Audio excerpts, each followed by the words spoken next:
श्री गणेशाय नमः। वक्रतुंड महाकाय सूर्यकोटि समप्रभ निर्विघ्नं कुरु मे देवं सर्वकार्येषु सर्वदा। अब हम गणेश जी का नाम लेकर शिव पुराण प्रारंभ करते हैं। ओम नमः शिवाय, ओम नमः शिवाय, ओम नमः शिवाय। भोले बाबा को, शंकर भगवान को कोटि कोटि प्रणाम।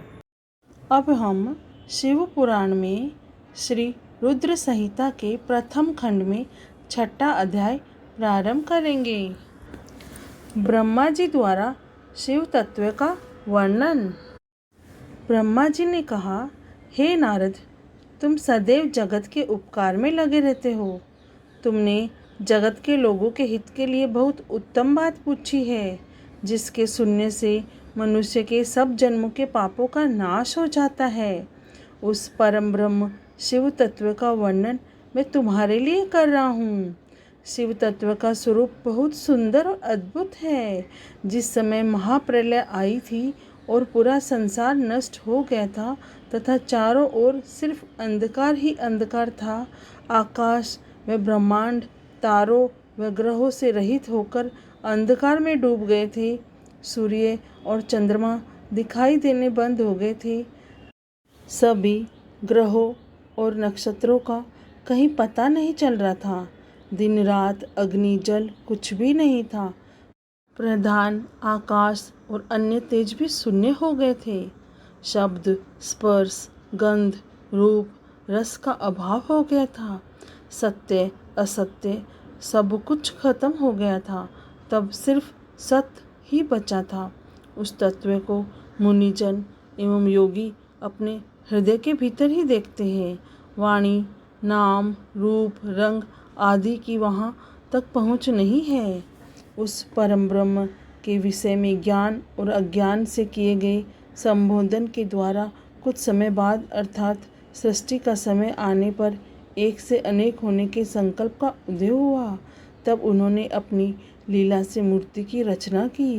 वह मूर्ति संपूर्ण ऐश्वर्य तथा गुणों से युक्त, संपन्न, सर्वज्ञानमयी एवं सब कुछ प्रदान करने वाली है। यही सदाशिव की मूर्ति है। सभी पंडित विद्वान इसी प्राचीन मूर्ति को ईश्वर कहते हैं। उसने अपने शरीर से स्वच्छ शरीर वाली एवं स्वरूपभूता शक्ति की रचना की। वही परम शक्ति प्रकृति गुणमयी और बुद्धित्व की जननी कहलाई। उसे शक्ति अंबिका, प्रकृति, संपूर्ण लोकों की जननी, त्रिदेवों की माता, नित्या और मूल कारण भी कहते हैं। उसकी 8 भुजाओं एवं मुख की शोभा विचित्र है। उसके मुख के सामने चंद्रमा की कांति भी क्षीण हो जाती है। विभिन्न प्रकार के आभूषण एवं गतियाँ देवी की शोभा बढ़ाती है। वे अनेक प्रकार के अस्त्र शस्त्र धारण किए हुए हैं। सदाशिव को ही सब मनुष्य परम पुरुष, ईश्वर, शिव शंभु और महेश्वर कहकर पुकारते हैं। उनके मस्तक पर गंगा, भाल में चंद्रमा और मुख में 3 नेत्र शोभा पाते हैं। उनके 5 मुख हैं तथा 10 भुजाओं के स्वामी एवं त्रिशूलधारी है। शरीर में भस्म लगाए हैं। उन्होंने शिवलोक नामक क्षेत्र का निर्माण किया है। यह परम पावन स्थान काशी के नाम से जाना जाता है। यह परम मोक्षदायक स्थान है। इस क्षेत्र में परमानंद स्वरूप शिव पार्वती सहित निवास करते हैं।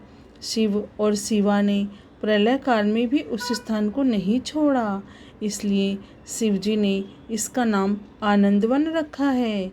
एक दिन आनंदवन में घूमते समय शिव शिवा के मन में किसी दूसरे पुरुष की रचना करने की इच्छा हुई। तब उन्होंने सोचा कि इसका भार किसी दूसरे व्यक्ति को सौंपकर हम यहीं काशी में विराजमान रहेंगे। ऐसा सोचकर उन्होंने अपने वाम भाग के 10वें अंग पर अमृत मल दिया, जिससे एक सुंदर पुरुष वहाँ प्रकट हुआ, जो शांत और सत्व गुणों से युक्त एवं गंभीरता का अथाह सागर था। उसकी कांति इंद्रनील मणि के समान श्याम थी। उसका पूरा शरीर दिव्य शोभा से चमक रहा था तथा नेत्र कमल के समान थे। उसने हाथ जोड़कर भगवान शिव और शिवा को प्रणाम किया तथा प्रार्थना की कि मेरा नाम निश्चित कीजिए। यह सुनकर भगवान शिव हंसकर बोले, सर्वव्यापक होने से तुम्हारा नाम विष्णु होगा। तुम भक्तों को सुख देने वाले होगे। तुम यहीं स्थिर रहकर तप करो, वही सभी कार्यों का साधन है। ऐसा कहकर शिवजी ने उन्हें ज्ञान प्रदान किया तथा वहाँ से अंतर्ध्यान हो गए। तब विष्णु जी ने 12 वर्ष तक वहाँ दिव्य तप किया। तपस्या के कारण उनके शरीर से अनेक जलधाराएं निकलने लगी। उस जल से सारा सूना आकाश व्याप्त हो गया। वह ब्रह्म रूप जल अपने स्पर्श मात्र से पापों का नाश करने वाला था। उस जल में भगवान विष्णु ने स्वयं शयन किया। नार अर्थात जल में निवास करने के कारण ही वे नारायण कहलाए। तभी से उन महात्मा से सब तत्वों की उत्पत्ति हुई। पहले प्रकृति से महान और उससे 3 गुण उत्पन्न हुए तथा उनसे अहंकार उत्पन्न हुआ। उससे शब्द, स्पर्श, रूप, रस और गंध एवं 5 भूत प्रकट हुए। उनसे ज्ञानेंद्रिया एवं कर्मेंद्रियां बनी। उस समय एकाकार 24 तत्व प्रकृति से प्रकट हुए एवं उनको ग्रहण करके परम पुरुष नारायण भगवान शिवजी की इच्छा से जल में सो गए। अब हमारा शिव पुराण में श्री रुद्र संहिता के प्रथम खंड का 6ठा अध्याय समाप्त हुआ। ओम नमः शिवाय, ओम नमः शिवाय, ओम नमः शिवाय।